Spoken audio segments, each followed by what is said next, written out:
Zweig Group invites all AEC industry leaders to the 2024 AEC Small Business and Entrepreneurship Forum, the premier event for small firms in the AEC sector. Experience innovative strategies and insights on May 21st, crafted by Zweig Group's industry experts. Engage in keynotes and interactive sessions focused on recruitment, retention, and business growth. Join Zweig Group for this unique networking opportunity and take your business to new heights. Secure your spot today and be part of the AEC industry's future. Visit zweiggroup.com for more information. The Zweig Group team looks forward to welcoming you.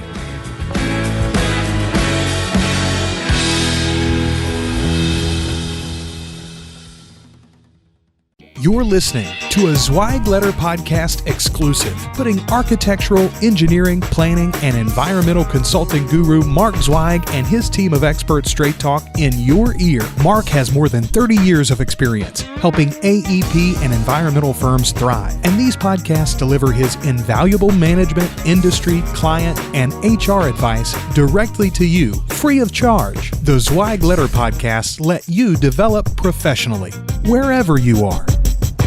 Hey everyone, and thank you for joining Zweig Group Media and the Zweig Letter exclusive interview series. With almost 25 years of continuous coverage of the design industry, the Zweig Letter is a constant in an ever-changing marketplace. We are bringing you some of the best and brightest minds that our industry has to offer. Today, I'm pleased to welcome Mr. Dan Knise, President, CEO, and an equity partner of Ames and Gough in Washington, D.C. Dan, it's great to have you join us today. Just tell us a little bit about yourself and about your role there at Ames and Gough. Well, thanks, Randy. I'm happy to be here. In addition to being, of course, the executive manager of the firm, I spend most of my time serving our larger clients, so our largest architect, engineer, construction management clients, helping them with risk issues and with their insurance needs. Okay, great. So I would imagine with everything that's going on, you're probably pretty busy right now. Yeah, it's a busy time. I mean, the industry is moving along at a pretty steady clip, as you know. And right now, in addition to that, the delivery methods are changing. So people are finding that the industry is more complex than it used to be, which creates quite a few issues. Oh, well, that's awesome. Well, I think one of the reasons that we asked you to come on here, and we're always trying to bring on really interesting people that provide some great information and feedback for the design industry, is that you're also a contributing writer for the Zweig Letter. And you want to just tell us a little bit about that? I don't know how many times you've written for the Zweig Letter, but you have a couple of articles there, right?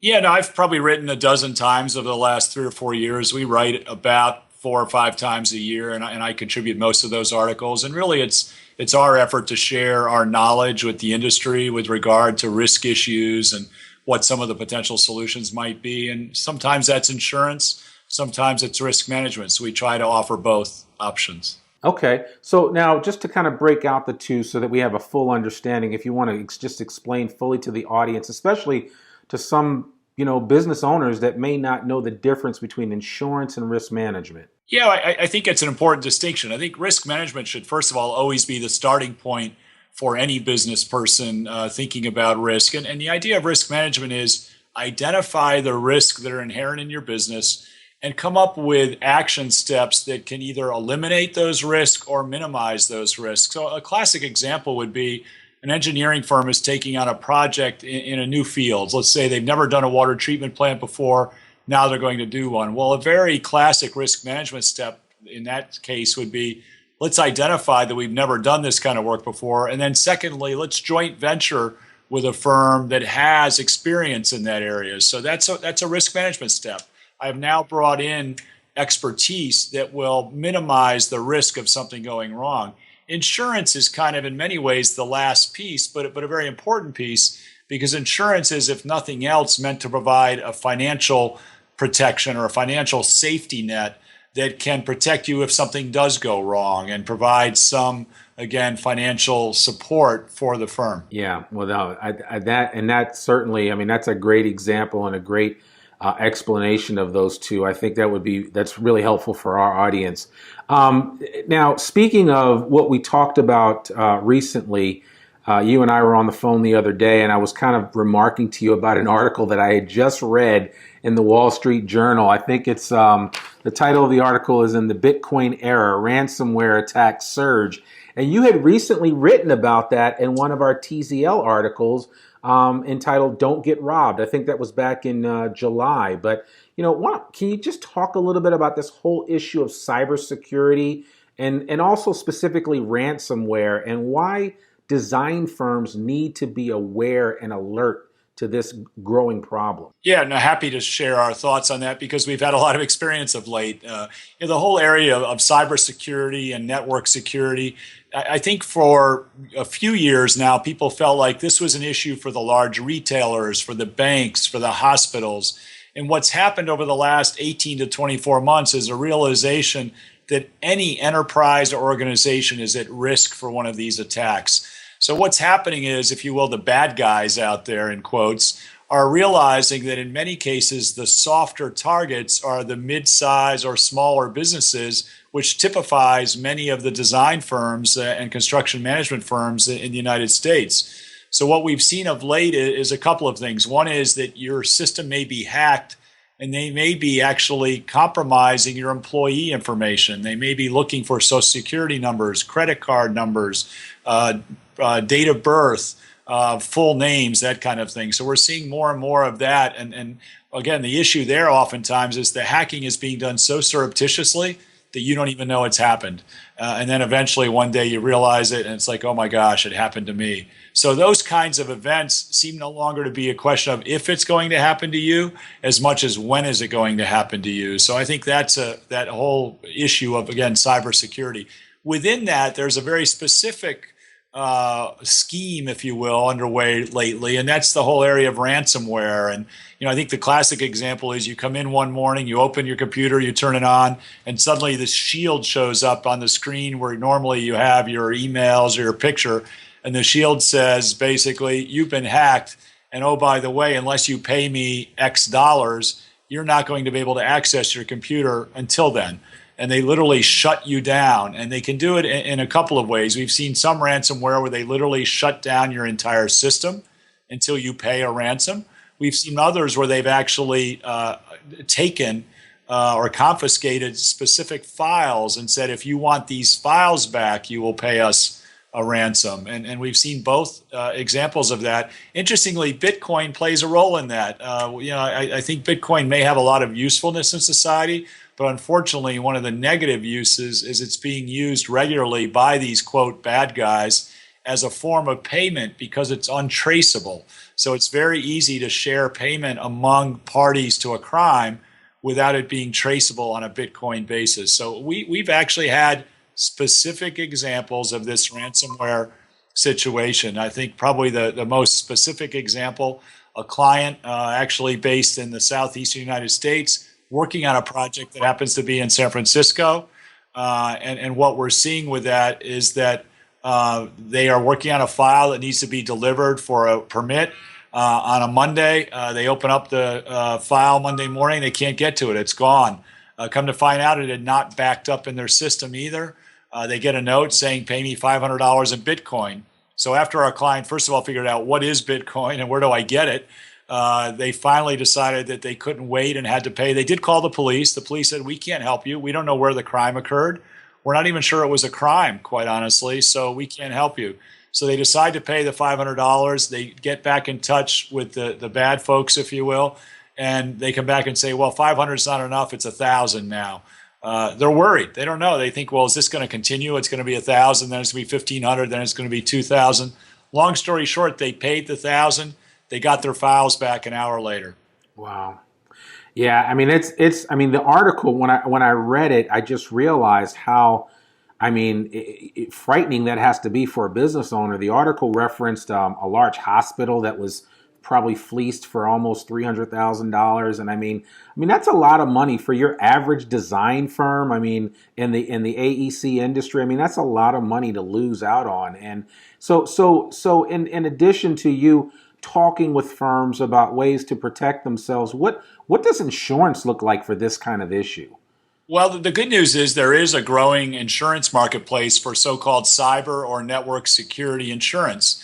And that's a new thing. Some people would say, well, why do I need new insurance? Why don't I already have insurance in one of my other policies? And you may have some very minor amounts of insurance, typically in what they call the office package policy that a design firm might have.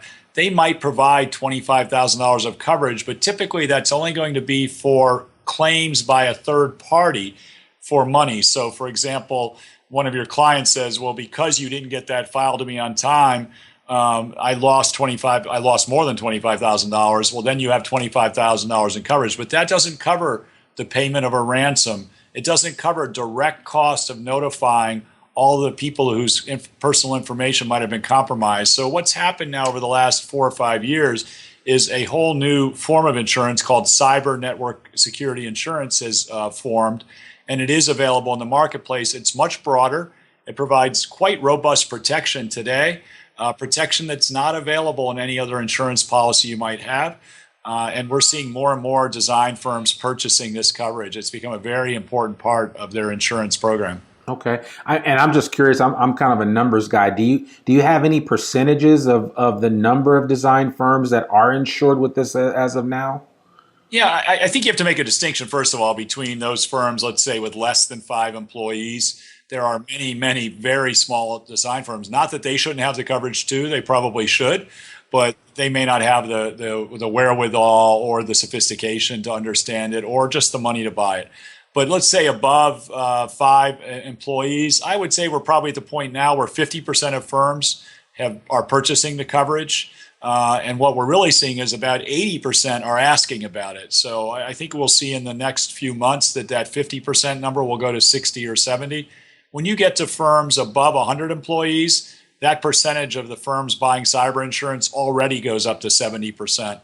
So I think more and more architect engineering firms are buying this coverage, and we'll see even more in the weeks and months ahead. Okay. All right. Well, that's great. I think that's really helpful information. And I know that, nowadays, there's so many things within the daily work of a design firm that they have to focus on, dealing with clients, meeting deadlines. You just don't think about this kind of stuff. And if you don't have some type of hedge of protection, then you could certainly be very vulnerable to these types of attacks.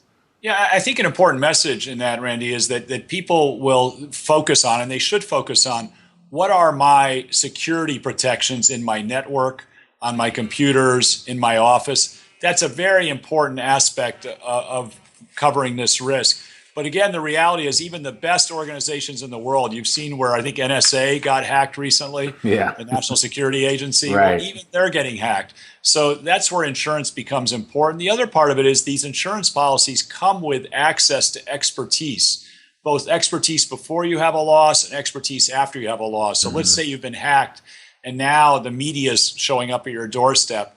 These cyber network security policies actually include access to a pre-screened expert PR firm who can come in and help you with your messaging.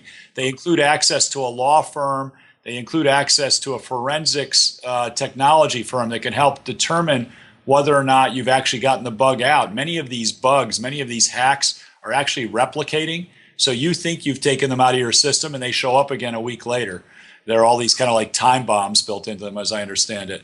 So there are lots of other services that come with the insurance policy that are an important add-on. And I think for all architects and engineers, they need to realize, again, it's not a question of if they get hacked, it's a question of when, even with good controls in place. Okay. Well, and then, that just begs the other question, because I'm sitting here thinking about it. How much are we talking? A lot extra to add that component of coverage, or in the grand scheme of things, it's peanuts? It's relative peanuts. It's interesting you should ask, Randy, because I think people have a perception this must be really expensive. Someday it may be, by the way. But today, for an architect or an engineer, if you have 100 employees, we probably can get this coverage for $5,000 for $1 million of coverage. That's a relatively inexpensive number.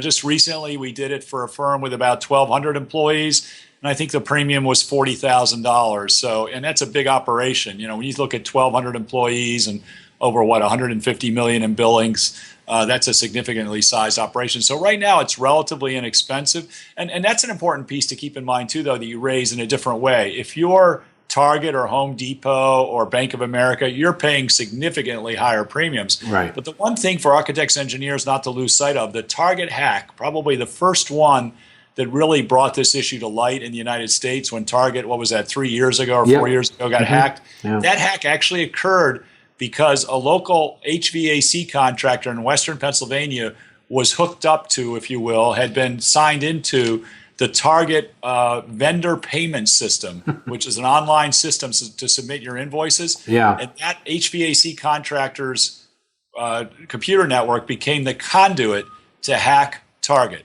So that's another case where having cybersecurity insurance would have been helpful for that HVAC contractor, because they would have had access to all these resources and to the money to help make Target whole, because I'm sure Target went after them a bit too and said, hey, you're at fault here. You're the reason they're here today. Well, I didn't know that piece of it. I just know that because I shop at Target, I got a free credit report for a year and all this other stuff that came along with it because of that hack. And you don't think of how, a simple situation like that can have far-reaching implications. And I think it's really important for us to look at the big picture sometimes and not be so myopic and just focusing on our little business. But we got to think of how we impact the rest of the business community and the private community as well. So. Yeah, very much, Randy. I think that is an issue. And I think the other thing to think with that is that sometimes you can get the numbers don't seem as big to you. But you think about a firm that has 250 employees and has a 20% turnover rate and keeps employee records for 10 years. Well, guess what? Suddenly you realize they actually have 750 or maybe more records on hand. And oh, by the way, each of those records, each of those employees has a dependent or two, and you've got their social security numbers. Well, before you know it, you've now got 3,000 or 4,000 records of people. And some say it would cost as much as $200 per record to contact people and let them know about the credit monitoring and all that. Well, now you're at a $600,000 or $700,000 expense, which is much more than most 250 employee firms can stomach in any given year. So insurance, again, plays a key role in that. The other part of it is the insurance is quite nuanced.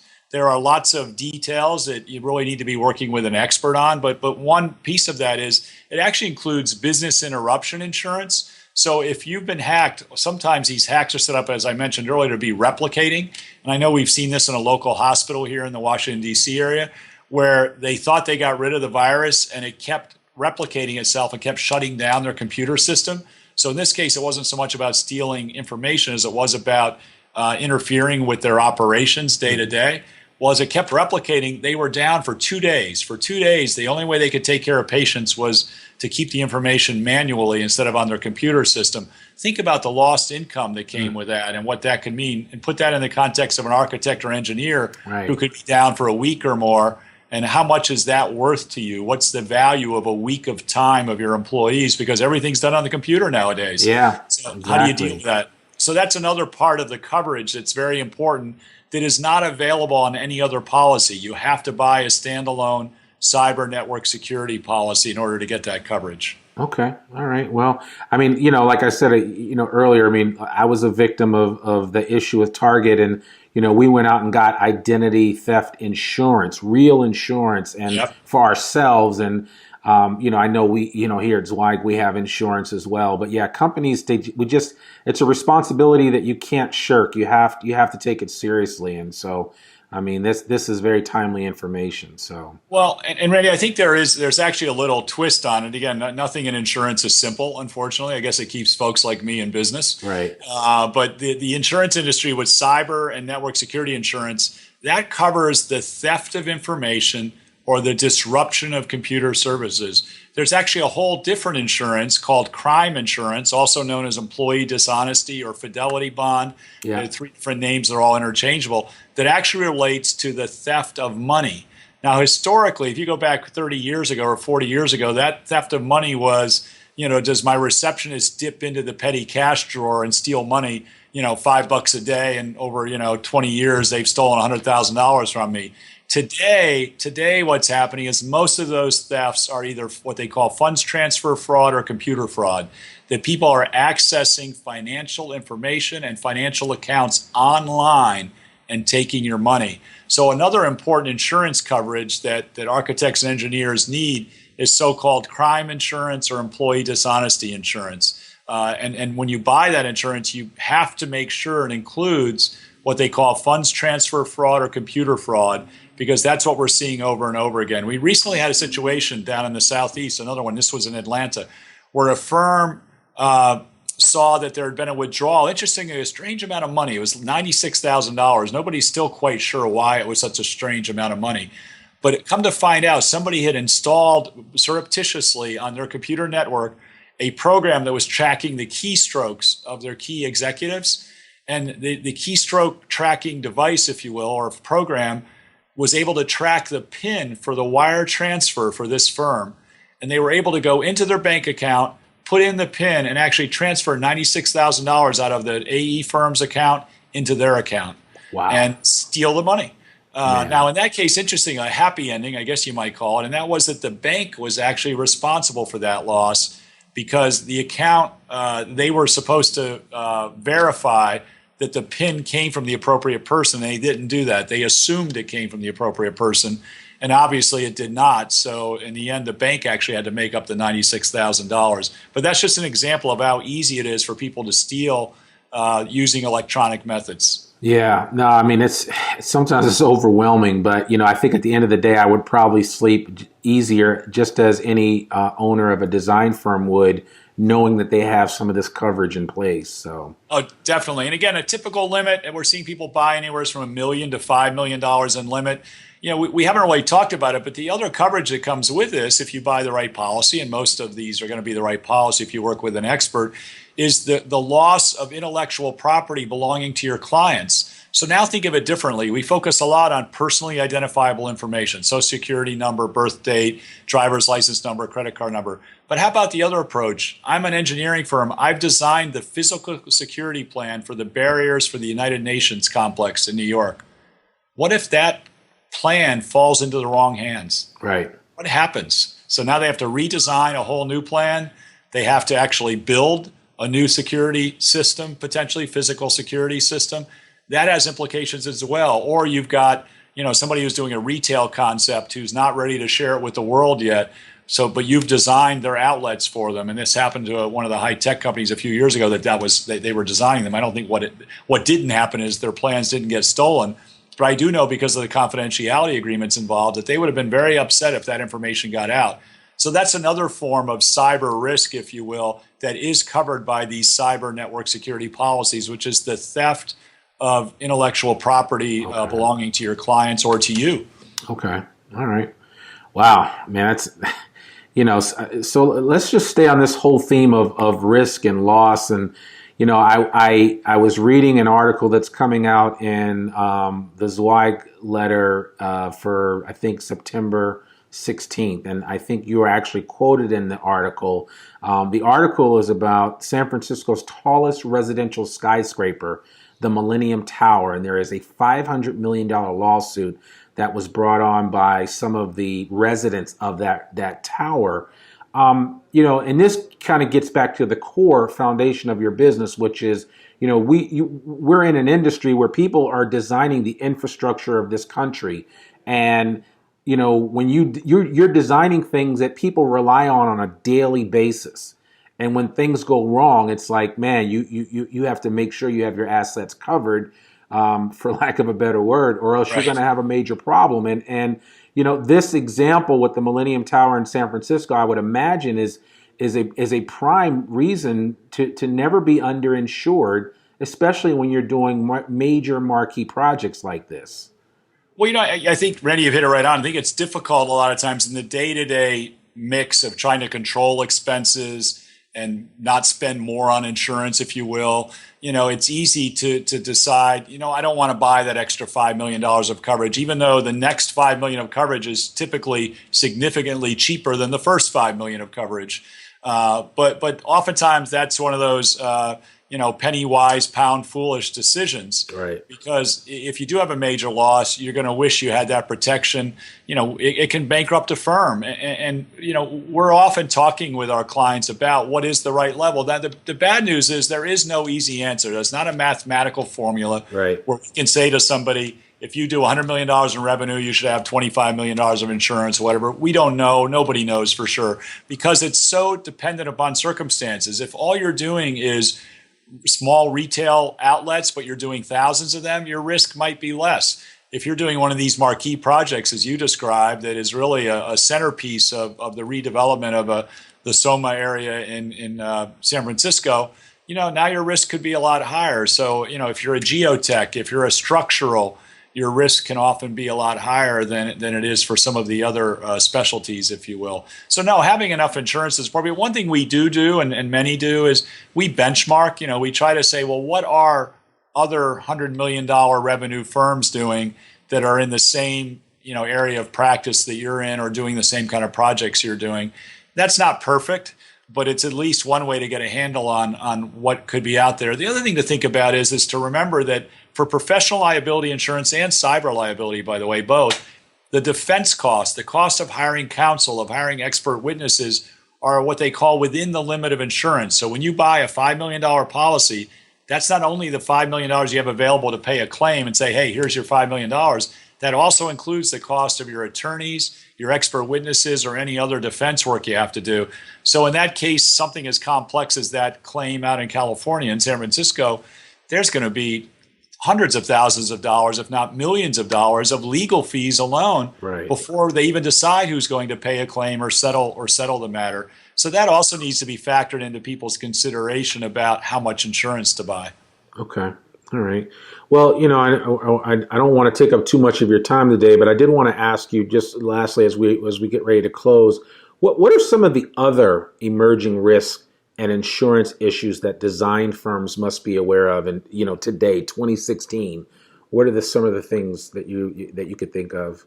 Yeah, I think there are probably two that stand out this year as being different. One is this alternate project delivery. I mentioned it very briefly at the beginning, but the idea that projects are being delivered to clients now under the design build method of construction or under the public-private partnership method of construction, these P3s as they call them.